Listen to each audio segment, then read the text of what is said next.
ದೇವರಿಗೆ ಮಹಿಮೆ ಉಂಟಾಗಲಿ. ಇಂದು ನಾವು ಆಲಿಸ್ಲಿಕ್ಕಿರುವಂಥ ಸಂದೇಶ, ಭೂಮಿಯ ಮೇಲಿರ್ತಕ್ಕಂಥ ಎಲ್ಲಾ ಮಾನವರನ್ನ ಯೇಸುವಿನ ಹಿಂಬಾಲಕರಾಗಿ ಮಾಡಲು ಸಾಧ್ಯನಾ ಎಂಬುದರ ಕುರಿತು ನಾವು ಧ್ಯಾನಿಸ್ಲಿಕ್ಕಿದ್ದೇವೆ. ಈ ಸಂದೇಶ ಕ್ರೈಸ್ತ ವಿರೋಧಿಗಳಿಗೆ ಹಾಗೂ ಕ್ರಿಸ್ತನನ್ನು ಪ್ರೀತಿಸುವವರಿಗೆ, ಎರಡೂ ವಿಧವಾದ ಗುಂಪಿನ ಜನರಿಗೂ ಸಹ ಈ ದಿನದ ಸಂದೇಶ ಉತ್ತರಿಸಲಿಕ್ಕಿದೆ. ಆದ್ದರಿಂದ ಕೊನೆಯವರೆಗೆ ನೋಡಿ ಈ ವಿಷಯವನ್ನು ಸರಿಯಾಗಿ ಗ್ರಹಿಸ್ಕೊಳ್ಬೇಕಾಗಿ ವಿನಂತಿಸ್ಕೊಳ್ತೀನಿ. ಹಾಗಾದರೆ ಈ ಭೂಮಿ ಮೇಲಿರ್ತಕ್ಕಂಥ ಎಲ್ಲ ಮಾನವರು ಕ್ರಿಸ್ತನವರಾಗ್ಲಿಕ್ಕೆ ಸಾಧ್ಯನಾ? ಯೇಸುವನ್ನ ಹಿಂಬಾಲಿಸ್ಲಿಕ್ಕೆ ಸಾಧ್ಯನಾ? ಕ್ರೈಸ್ತರಾಗ್ಲಿಕ್ಕೆ ಸಾಧ್ಯನಾ ಎಂಬತಕ್ಕಂಥ ಪ್ರಶ್ನೆಗೆ ಉತ್ತರ ಏನಪ್ಪಾ ಅಂತಂದ್ರೆ, ದೇವರಿಂದ ಎಲ್ಲವೂ ಸಾಧ್ಯ, ಮನುಷ್ಯರಿಂದ ಅಸಾಧ್ಯ.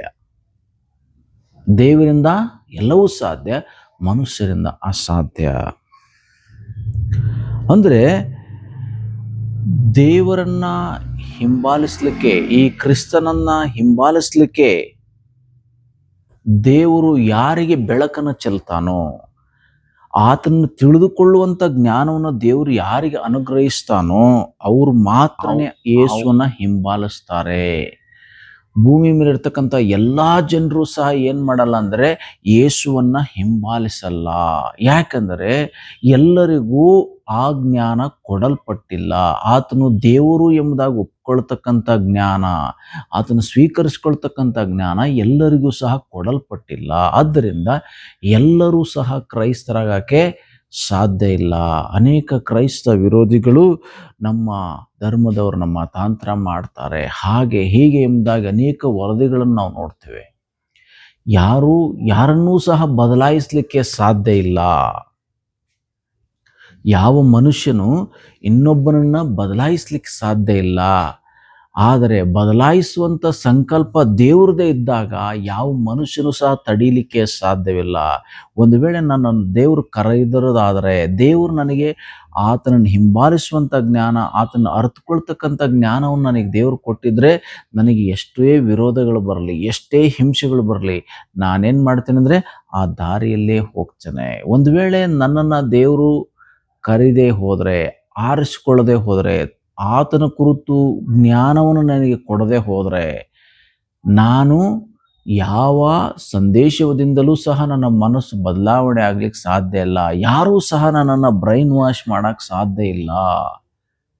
ದೇವರು ನನ್ನನ್ನು ಎಳೆದುಕೊಳ್ಳದೆ ಯಾರೂ ನನ್ನನ್ನು ಎಳ್ಕೊಳ್ಳೋಕ್ಕೆ ಸಾಧ್ಯ ಇಲ್ಲ ಅಂತಕ್ಕಂಥದ್ದನ್ನು ದೇವ್ರ ವಾಕ್ಯ ನಮಗೆ ಸ್ಪಷ್ಟವಾಗಿ ತಿಳಿಸ್ತದೆ. ಆದರೆ ಅನೇಕ ಸಾರಿ ನಾವೇನು ಮಾಡ್ತೇವೆ ಅಂತಂದರೆ ಅದನ್ನು ಗ್ರಹಿಸ್ಕೊಳ್ಳೋದ್ರಲ್ಲಿ ವಿಫಲರಾಗ್ತೇವೆ. ದೇವರು ಲೋಕದಲ್ಲಿರ್ತಕ್ಕಂಥ ಎಲ್ಲ ಜನರಿಗೂ ಜ್ಞಾನವನ್ನು ಕೊಟ್ಟಿದ್ದಾನೆ, ಅದ್ಭುತವಾದ ಜ್ಞಾನ. ವಿಜ್ಞಾನ ಇವತ್ತು ಎಷ್ಟು ಮುಂದುವರೆದಿದೆ ಅಂತ ಹೇಳಿ ನಾವು ನೋಡುವಾಗ, ಮನುಷ್ಯನ ಪ್ರತಿಯೊಂದು ಅಂಗಾಂಗಗಳನ್ನು ಬದಲಾಯಿಸಬಹುದು. ಕಿಡ್ನಿ ಹಾಳಾದರೆ ಮತ್ತೊಂದು ಕಿಡ್ನಿ ತಗೊಂಡು ಹಾಕ್ಬೋದು. ಹೃದಯ ನಿಂತೋಗಿದ್ರೆ ಇನ್ನೊಂದು ಬೇರೆಯವ್ರ ಹೃದಯನ ಹಾಕ್ಬೋದು.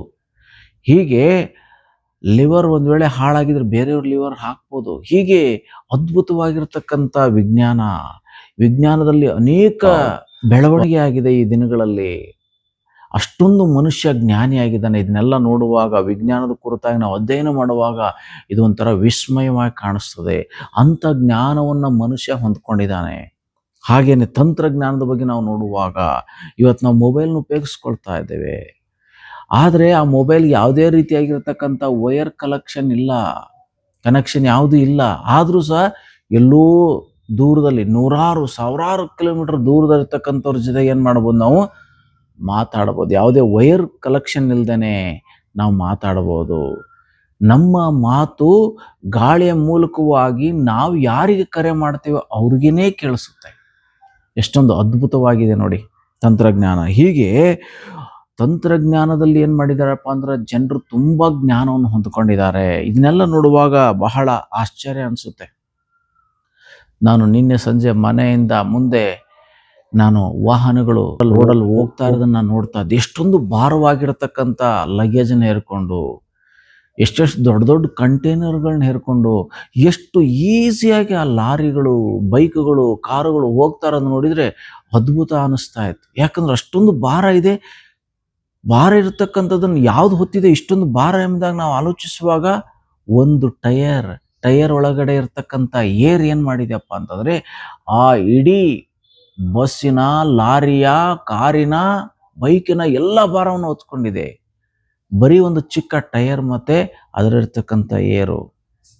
ಇದೆಲ್ಲವನ್ನ ನೋಡುವಾಗ ಎಷ್ಟೊಂದು ಅದ್ಭುತ, ಮನುಷ್ಯ ಏನು ಮಾಡಿದಾನೆ ಅಂದ್ರೆ ಅನೇಕ ವಿಸ್ಮಯಕರವಾಗಿರ್ತಕ್ಕಂಥ ಸಂಗತಿಗಳನ್ನು ಕಂಡು ಹಿಡಿದಿದ್ದಾನೆ. ತಂತ್ರಜ್ಞಾನದಲ್ಲಿ ವಿಸ್ಮಯವನ್ನು ಮೂಡಿಸಿದ್ದಾನೆ, ಆಶ್ಚರ್ಯ ಉಂಟಾಗೋ ರೀತಿ ಮಾಡಿದ್ದಾನೆ. ವಿಜ್ಞಾನದಲ್ಲಿ ಆಶ್ಚರ್ಯವಾಗಿರ್ತಕ್ಕಂಥ ಸಾಧನೆಗಳನ್ನ ಮನುಷ್ಯ ಮಾಡಿದ್ದಾನೆ. ಹೀಗೆ ಏನೆಲ್ಲ ಸಾಧನೆಗಳು ಮಾಡಿದರೂ ಸಹ ಆತನೇನು ಮಾಡಿದಾನಪ್ಪ ಅಂತಂದ್ರೆ ದೇವ್ರನ್ನ ತಿಳಿದುಕೊಳ್ತಕ್ಕಂಥ ಜ್ಞಾನವನ್ನು ಹೊಂದ್ಕೊಳ್ಳಿಲ್ಲ. ಎಲ್ಲರಿಗೂ ಸಹ ಆತನೇನು ಮಾಡಲಿಲ್ಲ ಅಂತಂದ್ರೆ ತನ್ನನ್ನು ಅರಿಯುವಂಥ ಜ್ಞಾನವನ್ನು ಅವರಿಗೆ ಕೊಟ್ಟಿಲ್ಲ. ಆ ಬೆಳಕು ಅವರಿಗೆ ಚೆಲ್ಲಲ್ಪಡಲಿಲ್ಲ. ಅದರಿಂದ ಎಷ್ಟೋ ವಿಜ್ಞಾನಿಗಳು, ಎಷ್ಟೋ ಡಾಕ್ಟರ್ಸ್ಗಳು, ಎಷ್ಟೋ ತಂತ್ರಜ್ಞಾನದಲ್ಲಿರ್ತಕ್ಕಂಥ ಇಂಜಿನಿಯರ್ಗಳು ಸ್ವಾಮಿಯನ್ನ ಸ್ವೀಕರಿಸೋದ್ರಲ್ಲಿ ವಿಫಲರಾಗಿದ್ದಾರೆ. ಯಾಕಂದ್ರೆ ದೇವ್ರ ವಾಕ್ಯ ಹೇಳ್ತಾ ಇದೆ, ಅವ್ರಿಗೇನಾಗಿದೆ ಅಂತಂದ್ರೆ ಈ ಜ್ಞಾನ ಇಲ್ಲ, ದೇವ್ರನ್ನ ಅರಿಯುವಂಥ ಜ್ಞಾನ ಇಲ್ಲ. ಅದನ್ನು ಬಿಟ್ಟು ಈ ಭೂಮಿಯನ್ನ ಅನೇಕ ರೀತಿಯಲ್ಲಿ ಬದಲಾವಣೆ ಮಾಡ್ತಕ್ಕಂಥ ಜ್ಞಾನವನ್ನು ಅವ್ರು ಹೊಂದ್ಕೊಂಡಿದ್ದಾರೆ. ಆದರೆ ನಿಜವಾಗಿರ್ತಕ್ಕಂಥ, ಅವಶ್ಯವಾಗಿರ್ತಕ್ಕಂಥ, ಶಾಶ್ವತವಾಗಿರ್ತಕ್ಕಂಥ, ನಿತ್ಯ ಜೀವನ ಉಂಟು ಮಾಡ್ತಕ್ಕಂಥ, ದೇವ್ರನ್ನ ತಿಳಿತಕ್ಕಂಥ ಜ್ಞಾನ ಅವ್ರಿಗಿಲ್ಲ. ಅದರಿಂದ ಏನು ಮಾಡಿಲ್ಲ ಅಂತಂದರೆ ಅನೇಕ ಜ್ಞಾನಿಗಳು ಕರ್ತನನ್ನ ಕಂಡುಕೊಳ್ಳೋದ್ರಲ್ಲಿ ವಿಫಲರಾಗಿದ್ದಾರೆ. ಅದಕ್ಕೆ ದೇವ್ರ ವಾಕ್ಯ ಈ ರೀತಿಯಾಗಿ ಹೇಳ್ತಾ ಇದೆ. ಎಫೆಸ ಪತ್ರಕ್ಕೆ 1:8 ಆತನು ರಹಸ್ಯವಾದ ತನ್ನ ಸಂಕಲ್ಪವನ್ನು ನಮಗೆ ತಿಳಿಯಪಡಿಸುವುದರ ಮೂಲಕ ವಿಶೇಷವಾದ ಜ್ಞಾನವನ್ನ, ಬುದ್ಧಿಯನ್ನ ಕೊಟ್ಟು ಆ ಕೃಪೆಯನ್ನ ಇನ್ನೂ ಹೆಚ್ಚಾಗಿ ನಮಗೆ ತೋರಿಸಿದ್ದಾನೆ ಎಂಬುದಾಗಿ ದೇವ್ರ ವಾಕ್ಯದಲ್ಲಿ ನಾವು ನೋಡ್ತಾ ಇದ್ದೇವೆ. ಪ್ರಿಯರೇ, ಪೌಲನು ಎಫೆಸಕ್ಕೆ ಪತ್ರಿಕೆ ಬರೆಯುವಂಥ ಸಮಯದಲ್ಲಿ ಅದನ್ನು ಹೇಳ್ತಾ ಇದ್ದಾನೆ, ಆತನು ರಹಸ್ಯವಾದ ತನ್ನ ಸಂಕಲ್ಪವನ್ನು ನಮಗೆ ತಿಳಿಯಪಡಿಸಿದ್ದಾನೆ. ಆ ರಹಸ್ಯ ದೇವರು ಮರೆಮಾಡಿಟ್ಟಲ್ಪಟ್ಟಂಥ ರಹಸ್ಯಗಳು.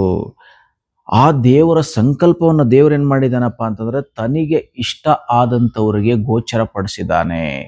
ತಾನು ಬಯಸಿದವರಿಗೆ ಆ ಜ್ಞಾನವನ್ನು ಕೊಟ್ಟಿದ್ದಾನೆ, ಆ ಬುದ್ಧಿಯನ್ನ ಕೊಟ್ಟಿದ್ದಾನೆ, ಕೃಪೆಯನ್ನ ಕೊಟ್ಟಿದ್ದಾನೆ, ಹೆಚ್ಚಾಗಿ ತೋರಿಸಿದ್ದಾನೆ. ಇದನ್ನ ಆ ಮೂಲಕವಾಗಿ ಅವರು ಆತನನ್ನು ಅರಿತುಕೊಳ್ಳುವಂತೆ, ಆತನನ್ನು ಬೆರೆತುಕೊಳ್ಳುವಂತೆ, ಆತನಲ್ಲಿ ಲೀನವಾಗಲಿಕ್ಕೆ ದೇವರು ಕಾರ್ಯ ಮಾಡಿದ್ದಾನೆ.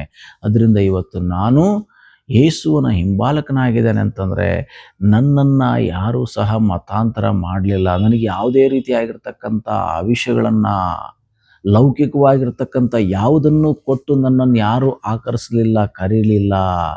ಆದರೆ ನಾನು ಹೇಗೆ ಇವತ್ತು ಸ್ವಾಮಿ ಶಿಷ್ಯನಾಗಿದ್ದೇನೆ ಅಂತ ನೋಡುವಾಗ, ಕರ್ತನು ನನ್ನನ್ನು ಆದುಕೊಂಡದ್ರಿಂದ, ಆದಿ ಸಂಕಲ್ಪದಲ್ಲಿ ಈ ಜಗತ್ತು ಉತ್ಪತ್ತಿ ಆಗೋದಕ್ಕಿಂತ ಮುಂಚೆನೆ ಸ್ವಾಮಿ ನನ್ನನ್ನು ನೋಡಿದ್ರಿಂದ, ಅವತ್ತು ದೇವರ ಸಂಕಲ್ಪದಲ್ಲಿ ನಾನು ಇದ್ದದ್ರಿಂದ, ನನಗೆ ಅರಿತುಕೊಳ್ಳುವಂಥ ಜ್ಞಾನ ಕೊಟ್ಟಿದ್ರಿಂದ ನಾನು ಯೇಸುವಿನ ಹಿಂಬಾಲಕನಾಗಿದ್ದೇನೆ. ಇವತ್ತು ನಾನು ಯೇಸುವನ್ನು ಹುಡುಕಿಕೊಂಡು ಹೋಗಲಿಲ್ಲ, ಯೇಸುವೇ ನನ್ನನ್ನು ಹುಡುಕಿಕೊಂಡು ಬಂದಂಥವನಾಗಿದ್ದಾನೆ. ಅದರಿಂದ ಇವತ್ತು ನಾನು ಕರ್ತನ ತಿಳ್ಕೊಂಡಿದ್ದೀನಿ. ನನ್ನ ಹಾಗೆ ಅನೇಕರು ಕರ್ತನನ್ನ ತಿಳ್ಕೊಂಡಿದ್ದಾರೆ. ಹಾಗೆ ದೇವರ ವಾಕ್ಯದಲ್ಲಿ ಮತ್ತಾಯನ ಬರೆದ ಸುವಾರ್ತೆ 11ನೇ ಅಧ್ಯಾಯ ವಚನ 25-27 ಈ ರೀತಿಯಾಗಿ ಸ್ಪಷ್ಟವಾಗಿ ದೇವರ ವಾಕ್ಯ ನಮಗೆ ತಿಳಿಸ್ತಾ ಇದೆ. ಯಾರು ದೇವರನ್ನು ಕಂಡುಕೊಳ್ತಾರೆ, ಯಾರು ಆತನ ಹಿಂಬಾಲಿಸ್ತಾರೆ ಎಂಬುದರ ಕುರಿತಾಗಿ. ಆ ಸಮಯದಲ್ಲಿ ಯೇಸು ಹೇಳಿದ್ದೇನೆಂದರೆ, ತಂದೆಯೇ, ಪರಲೋಕ ಭೂಲೋಕಗಳ ಒಡೆಯನೇ, ನೀನು ಜ್ಞಾನಿಗಳಿಗೂ ಬುದ್ಧಿವಂತರಿಗೂ ಈ ಮಾತುಗಳನ್ನು ಮರೆಮಾಡಿ ಬಾಲಕರಿಗೆ ಪ್ರಕಟ ಮಾಡಿದ್ದೀಯೆಂದು ನಿನ್ನನ್ನು ಕೊಂಡಾಡುತ್ತೇನೆ. ಹೌದು ತಂದೆಯೇ, ಹೀಗೆ ಮಾಡುವುದೇ ಒಳ್ಳೆಯದೆಂದು ನಿನ್ನ ದೃಷ್ಟಿಗೆ ತೋರಿದ್ದರಿಂದ ನಿನ್ನನ್ನು ಕೊಂಡಾಡುತ್ತೇನೆ. ನನ್ನ ತಂದೆಯು ಎಲ್ಲವನ್ನು ನನಗೆ ಒಪ್ಪಿಸಿದ್ದಾನೆ. ತಂದೆಯ ಹೊರತು ಇನ್ನಾವನು ಮಗನನ್ನು ತಿಳಿದವನಲ್ಲ, ಮಗನೇ ಹೊರತು ಇನ್ನಾವನು ತಂದೆಯನ್ನು ತಿಳಿದವನಲ್ಲ, ಮತ್ತು ಮಗನು ತಂದೆಯನ್ನ ಯಾರಿಗೆ ಪ್ರಕಟಿಸುವುದಕ್ಕೆ ಮನಸ್ಸುಳ್ಳವನಾಗಿದ್ದಾನೋ ಅವನು ಆತನನ್ನು ತಿಳಿದವನಾಗಿದ್ದಾನೆ ಎಂಬುದಾಗಿ ಇಲ್ಲಿ ದೇವರ ವಾಕ್ಯದಲ್ಲಿ ನಾವು ನೋಡ್ತಾ ಇದ್ದೇವೆ. ಅಂದರೆ ದೇವರು ಬುದ್ಧಿವಂತರಿಗೆ, ಈ ಲೋಕದಲ್ಲಿ ಈ ನಮ್ಮ ಕಣ್ಣಿಗೆ ಕಾಣುವಂಥ ವಿಸ್ಮಯಗಳನ್ನು ಮಾಡಿರ್ತಕ್ಕಂಥ ಈ ಜ್ಞಾನಿಗಳಿಗೆ, ಬುದ್ಧಿವಂತರಿಗೆ ಈ ಮಾತುಗಳನ್ನ ಮರೆ ಮಾಡಿದ್ದಾನೆ. ಯಾವುದು? ಕರ್ತನು ಯಾರೆಂದು ತಿಳಿದುಕೊಳ್ತಕ್ಕಂಥದ್ದು, ತನ್ನ ಸೃಷ್ಟಿಕರ್ತ ಯಾರೆಂಬುದಾಗಿ ತಿಳ್ಕೊಳ್ತಕ್ಕಂಥದ್ದನ್ನು ಏನು ಮಾಡಿದ್ದಾರೆ ಅಂದರೆ ಮರೆ ಮಾಡಿದ್ದಾರೆ. ಹಾಗಾದ್ರೆ ಯಾರಿಗೆ ಪ್ರಕಟ ಮಾಡಿದರೆ? ಬಾಲಕರಿಗೆ. ಬಾಲಕರಂದ ನೋಡುವಾಗ ಮುಗ್ಧರಿಗೆ, ಪಾಪದ ಅರಿವಿಲ್ಲದೆ ಇರತಕ್ಕಂಥವ್ರಿಗೆ, ನಿಸ್ ನಿಷ್ಕಪಟವಾಗಿರ್ತಕ್ಕಂಥವ್ರಿಗೆ ಏನು ಮಾಡಿದ್ದಾರೆ, ಈ ಜ್ಞಾನವನ್ನು ಕೊಟ್ಟಿದ್ದಾರೆ. ಯೇಸುವಿನ ಜನ್ಮ ಕುರಿತಾಗಿ ಮೊದಲು ಯಾರಿಗೆ ತಿಳಿಸಲ್ಪಡ್ತು? ಕುರಿ ಕಾಯ್ತಕ್ಕಂಥ ಕುರುಬರಿಗೆ, ಅಡವಿಯಲ್ಲಿ ಅಲೆಯತಕ್ಕಂಥ ಕುರುಬರಿಗೆ.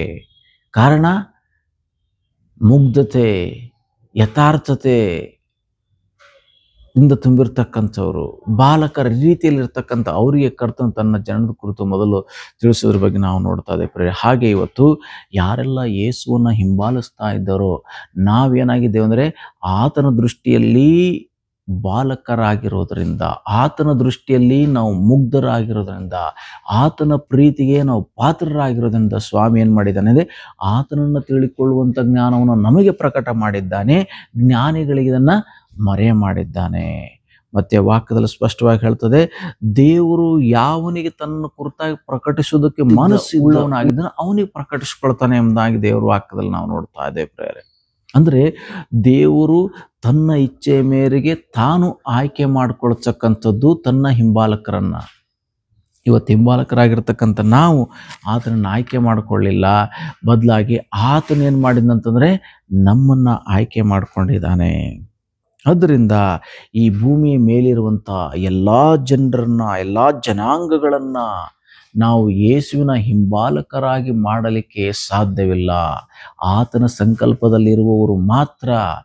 ಆತನು ತನ್ನ ಜ್ಞಾನವನ್ನು, ತನ್ನನ್ನು ಅರಿತುಕೊಳ್ಳುವಂಥ ಜ್ಞಾನವನ್ನು ಯಾರಿಗೆ ನೀಡ್ತಾನೋ ಅವರು ಮಾತ್ರನೇ ಏನು ಮಾಡ್ತಾರೆ ಅಂದರೆ ಆತನ ತಿಳ್ಕೊಳ್ತಾರೆ.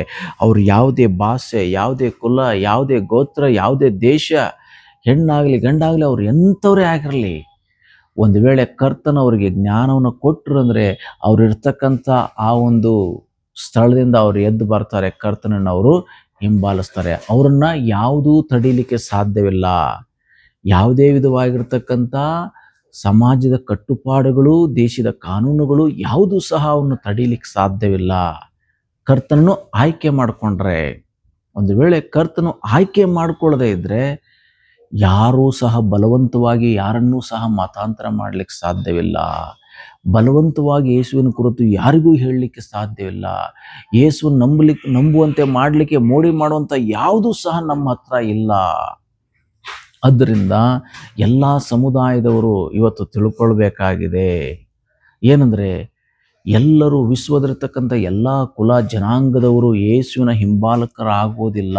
ಬದಲಾಗಿ ಕರ್ತನು ಯಾರಿಗೆ ತನ್ನನ್ನು ಪ್ರಕಟಿಸ್ಕೊಳ್ತಾನೋ ಅವರು ಮಾತ್ರವೇ ಏನು ಮಾಡ್ತಾರೆ ಅಂತಂದರೆ ಆತನನ್ನ ಅರ್ಥಕೊಳ್ತಾರೆ. ಹಾಗಾದರೆ ಮತ್ತೆ ನೀವ್ಯಾಕೆ ಪ್ರಚಾರ ಮಾಡ್ತೀರಾ ಕ್ರಿಸ್ತನ ಕುರಿತಾಗಿ ಎಂಬುದಾಗಿ ನೀವು ಪ್ರಶ್ನೆ ಮಾಡ್ಬೋದು.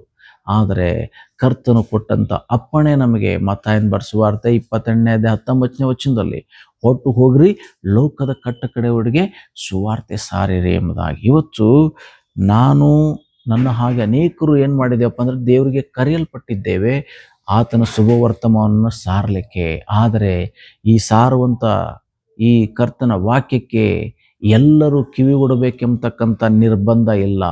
ಕಿವಿಯುಳ್ಳವನು ಕೇಳಲಿ ಎಂಬುದಾಗಿ ದೇವರ ವಾಕ್ಯ ಹೇಳ್ತದೆ.